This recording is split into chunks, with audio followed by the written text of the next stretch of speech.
Shalom,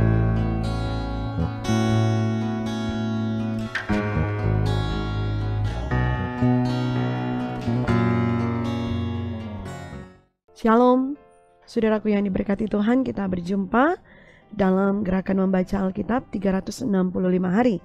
Kita berada di hari yang ke-298 dalam bagian bacaan firman Tuhan, kitab Lukas pasal 21 dan pasal 22. Sebelum membaca firman Tuhan, mari berdoa.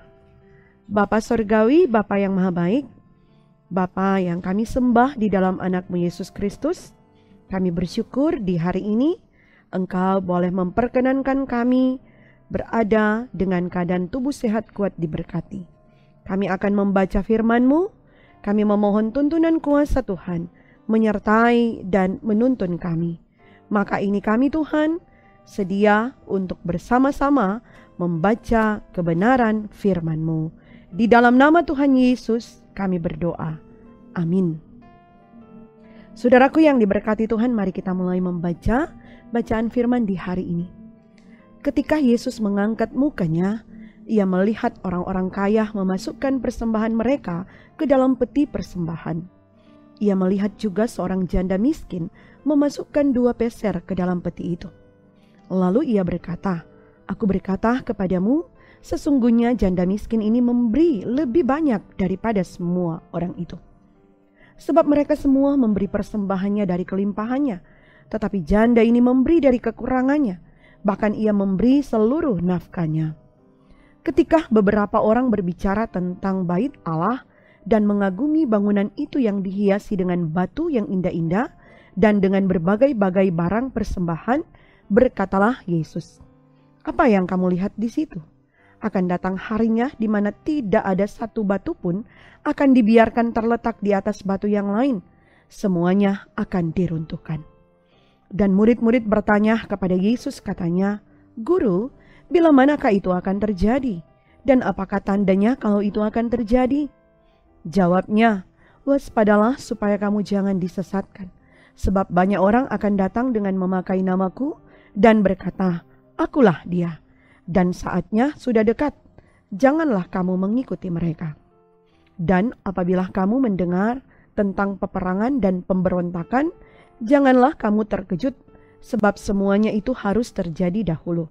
Tetapi itu tidak berarti kesudahannya akan datang segera." Ia berkata kepada mereka, "Bangsa akan bangkit melawan bangsa dan kerajaan melawan kerajaan. Dan akan terjadi gempa bumi yang dahsyat, dan di berbagai tempat akan ada penyakit sampar dan kelaparan. Dan akan terjadi juga hal-hal yang mengejutkan dan tanda-tanda yang dahsyat dari langit. Tetapi sebelum semuanya itu, kamu akan ditangkap dan dianiaya. Kamu akan diserahkan ke rumah-rumah ibadat dan penjara-penjara, dan kamu akan dihadapkan kepada raja-raja dan penguasa-penguasa oleh karena namaku. Hal itu akan menjadi kesempatan bagimu untuk bersaksi. Sebab itu tetapkanlah di dalam hatimu, supaya kamu jangan memikirkan lebih dahulu pembelaanmu. Sebab aku sendiri akan memberikan kepadamu kata-kata hikmat, sehingga kamu tidak dapat ditentang atau dibantah lawan-lawanmu. Dan kamu akan diserahkan juga oleh orang tuamu, saudara-saudaramu, kaum keluargamu dan sahabat-sahabatmu, dan beberapa orang di antara kamu akan dibunuh. Dan kamu akan dibenci semua orang oleh karena namaku. Tetapi tidak sehelai pun dari rambut kepalamu akan hilang. Kalau kamu tetap bertahan, kamu akan memperoleh hidupmu.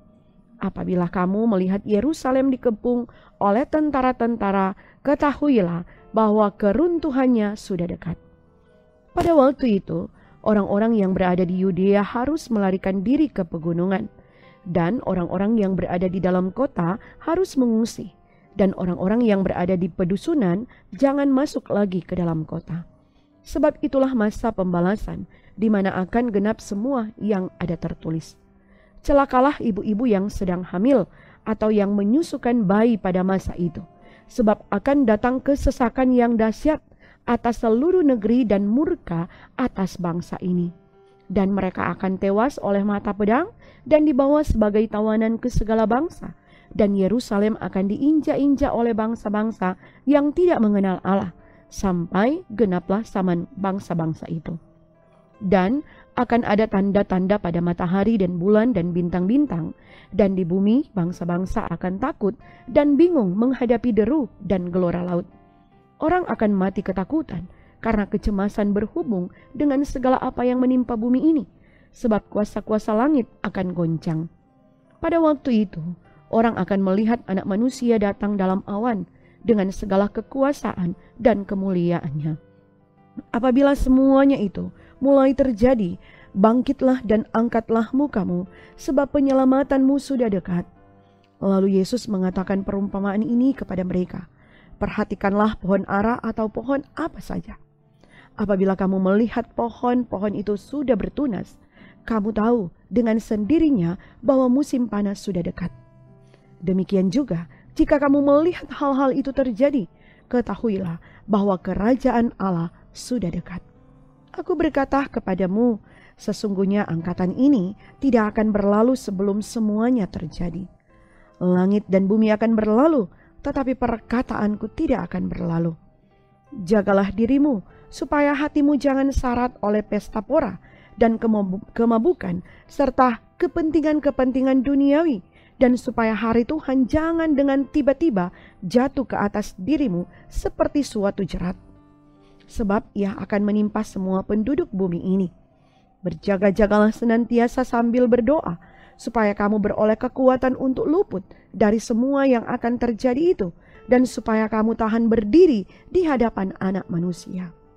Pada siang hari, Yesus mengajar di bait Allah, dan pada malam hari ia keluar dan bermalam di gunung yang bernama Bukit Zaitun.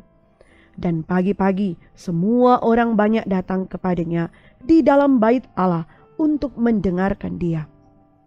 Hari raya roti tidak beragi yang disebut Paskah sudah dekat.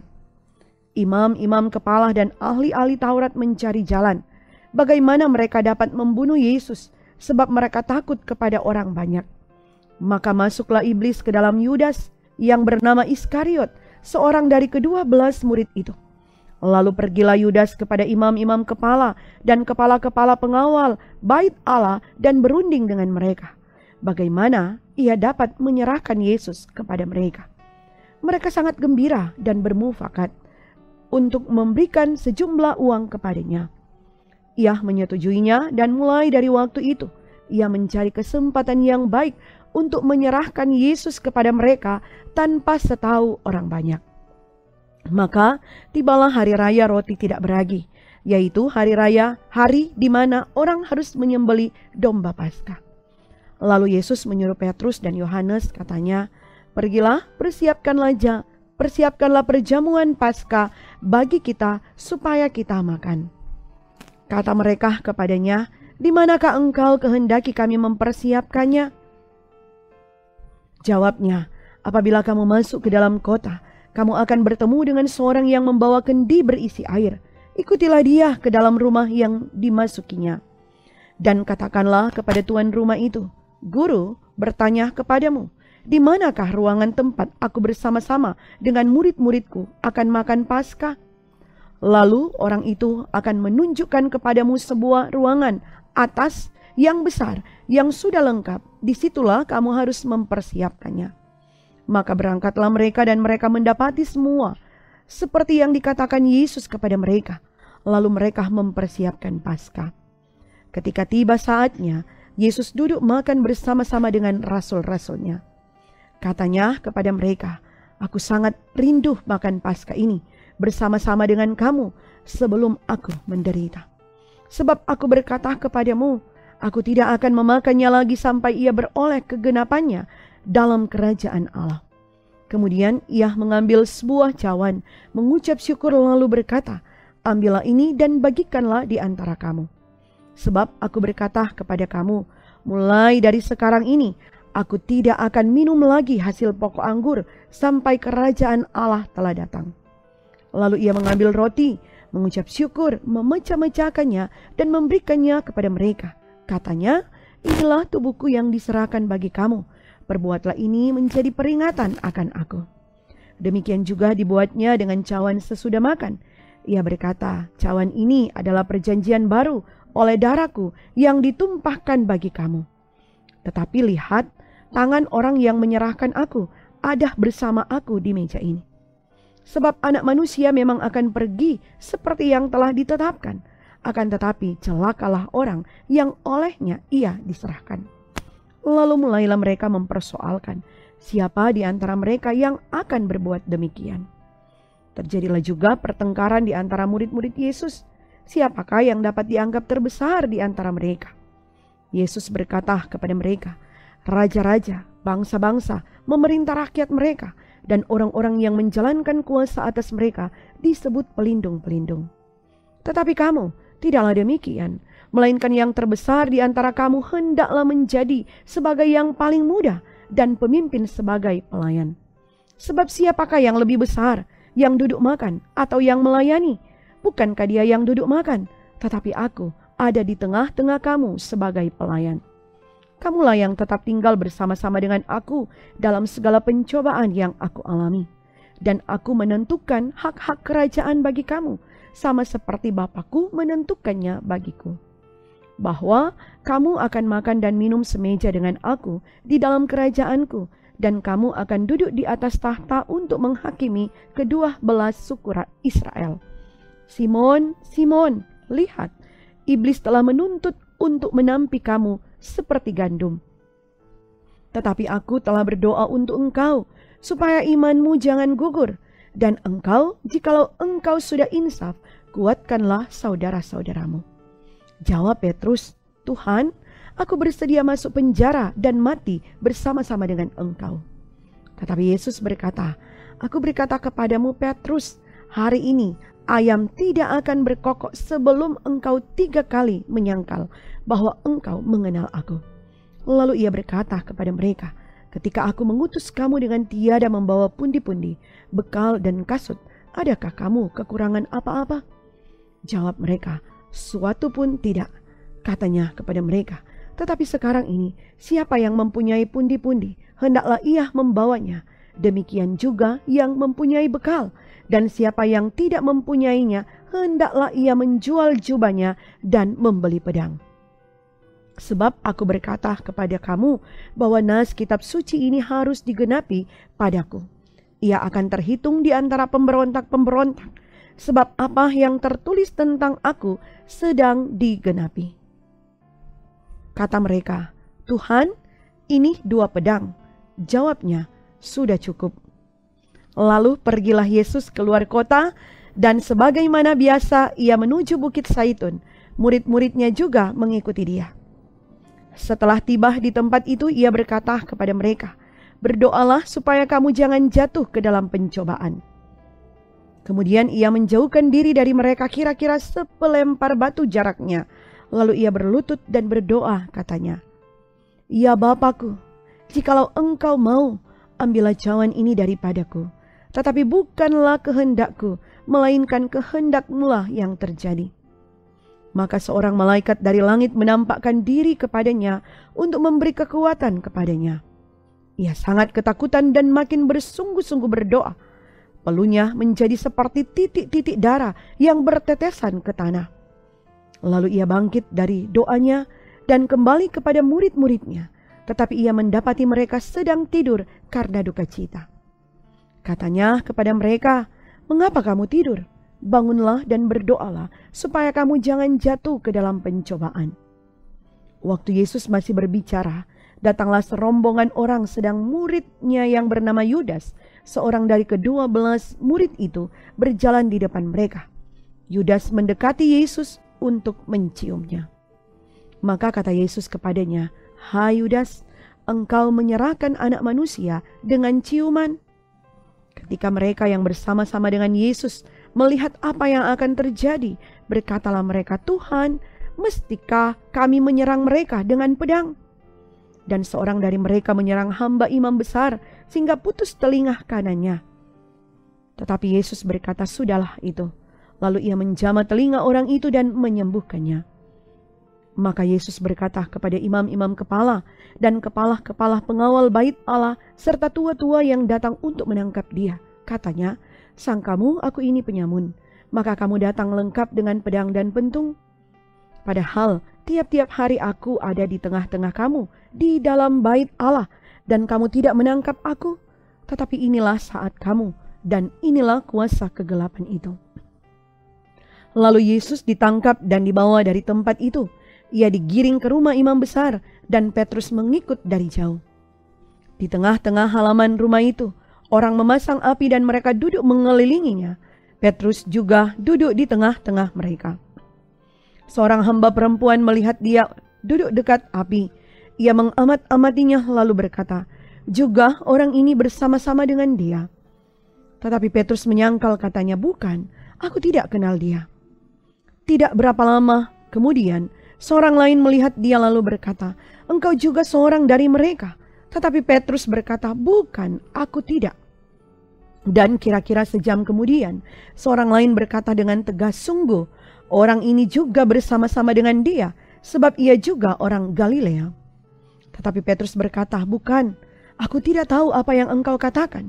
Seketika itu juga, sementara ia berkata, berkokoklah ayam. Lalu berpalinglah Tuhan memandang Petrus. Maka teringatlah Petrus bahwa Tuhan telah berkata kepadanya, "Sebelum ayam berkokok pada hari ini, engkau telah 3 kali menyangkal aku." Lalu ia pergi keluar dan menangis dengan sedihnya. Dan orang-orang yang menahan Yesus mengolok-olokkan dia dan memukulinya. Mereka menutupi mukanya dan bertanya, "Cobalah katakan, siapakah yang memukul engkau?" Dan banyak lagi hujat yang diucapkan mereka kepadanya. Dan setelah hari siang berkumpullah sidang para tua-tua bangsa Yahudi dan imam-imam kepala dan ahli-ahli Taurat. Lalu mereka menghadapkan dia ke mahkamah agama mereka. Katanya, "Jikalau engkau adalah Mesias, katakanlah kepada kami." Jawab Yesus, "Sekalipun aku mengatakannya kepada kamu, namun kamu tidak akan percaya. Dan sekalipun aku bertanya sesuatu kepada kamu, namun kamu tidak akan menjawab. Mulai sekarang, Anak Manusia sudah duduk di sebelah kanan Allah yang Maha Kuasa." Kata mereka semua, "Kalau begitu, engkau ini Anak Allah?" Jawab Yesus, "Kamu sendiri mengatakan bahwa akulah Anak Allah." Lalu kata mereka, "Untuk apa kita perlu kesaksian lagi? Kita ini telah mendengarnya dari mulutnya sendiri."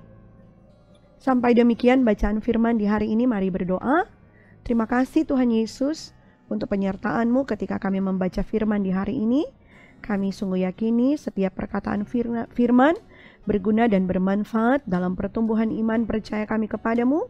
Dan kami mau hidup seperti yang Engkau inginkan lewat perkataan firman.